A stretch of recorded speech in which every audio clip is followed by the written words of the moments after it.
कि भाई 7 दिन तो कथा सुन ली, अब 7 दिन के बाद क्या, अब 7 दिन के बाद क्या करेंगे। जितने भी शास्त्र हैं, जितने भी पुराण हैं, इन सब ने संसार को समुद्र कहा है। जानते हो क्यों? इसलिए संसार को समुद्र कहा गया। पहला कारण तो यह है कि संसार समुद्र इसलिए है, समुद्र का एक कोना तो हमें दिखाई देता है, समुद्र का दूसरा कोना नहीं दिखाई देता।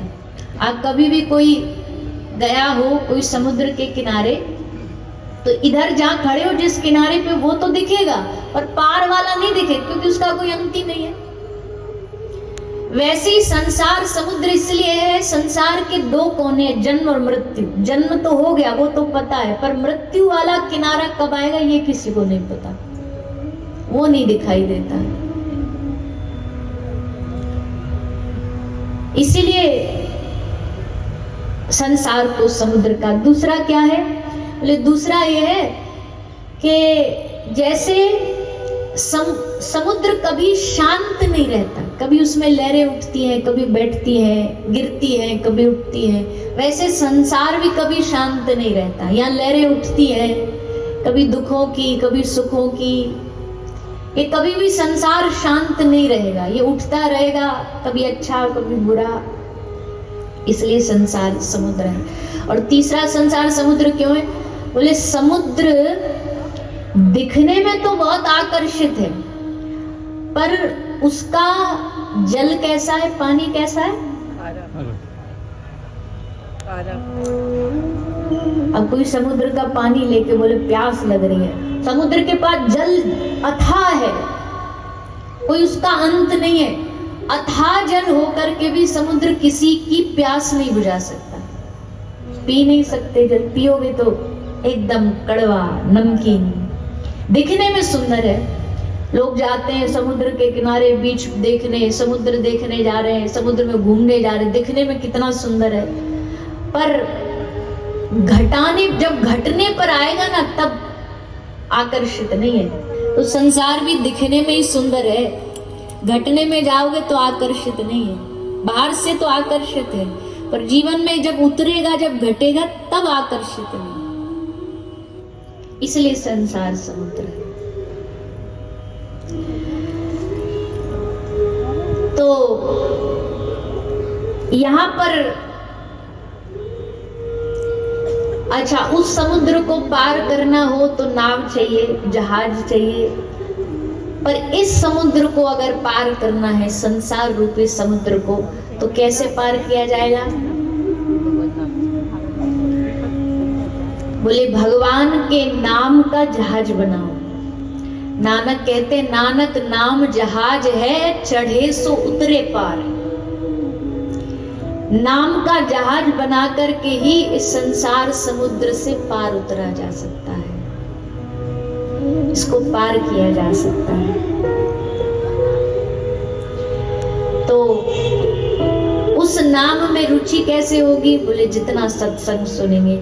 जिसके जीवन में सत्संग नहीं है ना, बहुत सारे लोग कहते भाई उसने आत्महत्या कर ली, उसने पंखे से लटक गया, ट्रेन के सामने आके मर गया, जहर खा लिया, आत्महत्या हो गई। आत्महत्या ये नहीं है, ये तो देह हत्या है। उन्होंने देह को मारा है, आत्मा को नहीं मारा। आत्महत्या क्या है? बोले आत्मा की हत्या तब है जब तुम जीते जी अपनी आत्मा को सत्संग नहीं देते, भजन नहीं देते, तब समझो कि तुमने अपनी आत्मा को मारा। असल आत्महत्या वही है। असल में आत्मा को मारना वही है, शरीर को मारना तो, पर आत्महत्या वास्तविकता में यही है। किंतु फिर भी निकल करके कोई अगर भगवान की कथा में आता है, बैठता है, कथा श्रवण करता है, तो भगवान उस पर अपनी बड़ी कृपा करते हैं। आप सब 7 दिन से यहाँ कथा में बैठे हो। श्री जी परिवार के द्वारा इस सुंदर आयोजन आपके गुरुग्राम में किया गया। आप सब लगातार 7 दिन से यहाँ पधार रहे हैं, सत्संग के सानिध्य में बैठे हैं। और आज ये तो सब जानते ही होंगे ना कि 7वां दिन सबसे महत्वपूर्ण दिन होता है। क्यों महत्वपूर्ण होता है?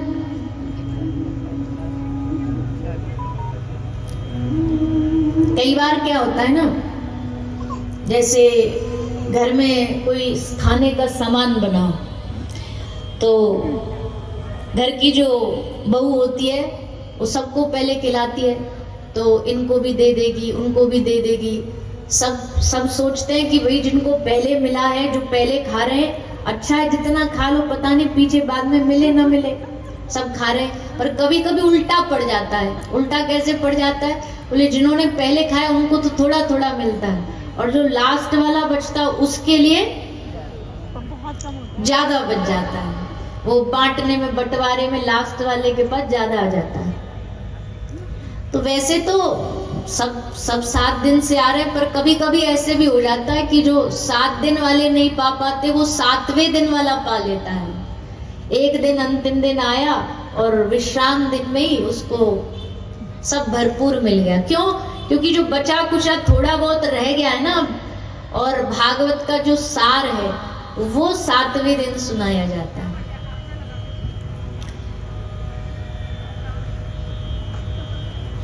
तो अब कल भंडारा है, कल भंडारे में सब आओगे, लडुआ पूड़ी खाओगे। क्या बन रहा है भंडारे में? हैं? हलवा सब्जी पूड़ी लो, गर्मा गर्म हलवा मिलेगा, पूड़ी मिलेगी। अब हम तो रहेंगे नहीं, हमारे बटकी आप खा लेना सब।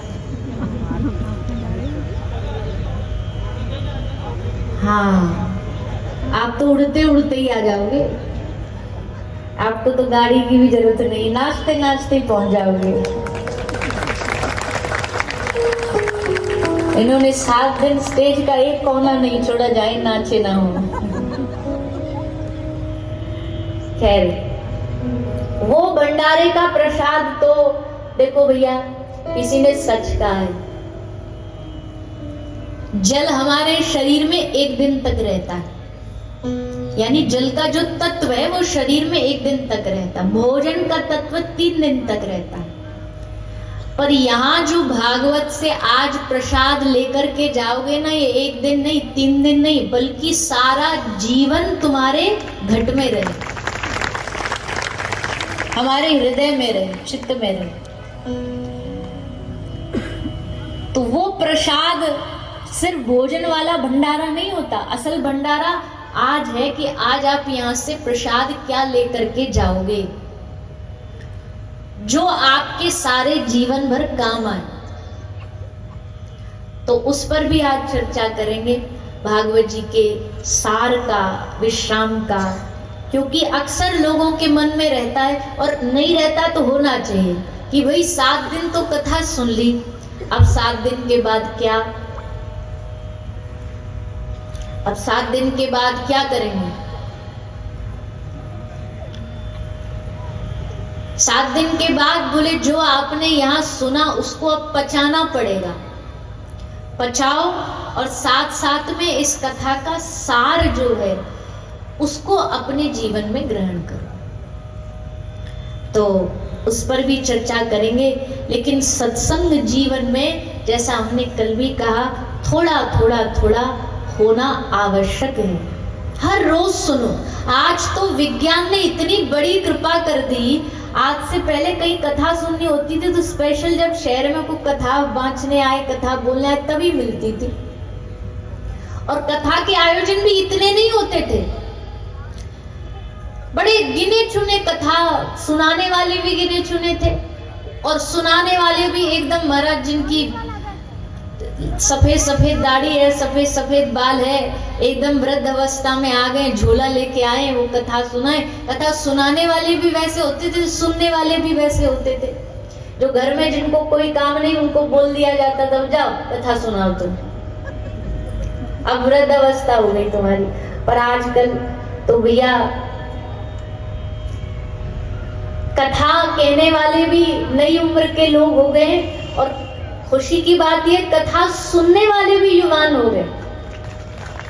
लोग कहते हैं युवा पीढ़ी बिगड़ रही। पहली बात तो देखो भैया, जिसकी जैसी दृष्टि है ना, उसको वैसी सृष्टि नजर आएगी। हमको कई लोग ऐसे मिलते हैं, वो जब देखो सबकी प्रशंसा ही करते रहते, हमारा बेटा बड़ा अच्छा है, हमारी बेटी बड़ी अच्छी है, हमारी बहू बड़ी अच्छी है, हमारे घर का नौकर बड़ा अच्छा है। मैंने कहा ये सब अच्छे आपको इसलिए लग रहा है क्योंकि आप अच्छे हो, नहीं तो कमियां ढूंढने वाला तो कहीं भी कमी ढूंढ लेता है।